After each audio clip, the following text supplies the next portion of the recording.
Skylar started in Fantasia at around 8 months old. This was to get mum back into full-time employment. The children we take are aged from 6 weeks old up to 12 years. Some of our children are with us for a long day, so we try to... What's happening? Hello. So we try to do everything that the parents would do with the children at home.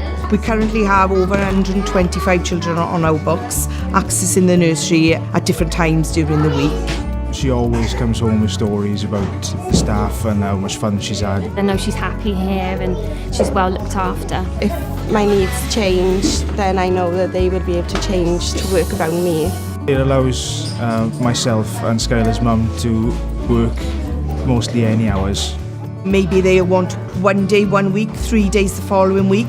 The service that we offer is very flexible in that respect. Row, row your boat. It promotes confidence within children and promotes their social development. Since starting at Fantasia,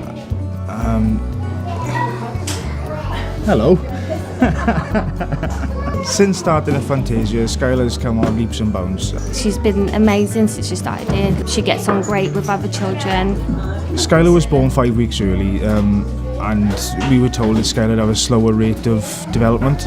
But what we've seen is Skylar's doing well academically as well as socially, which we think is all down to the staff here.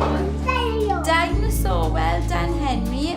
The adults that the children are with and learning on an everyday basis are trained in childcare qualification. The key worker does a lot of assessments on the children, and we are able to refer to any outside agencies before the child goes to school and put in any additional support that child may need.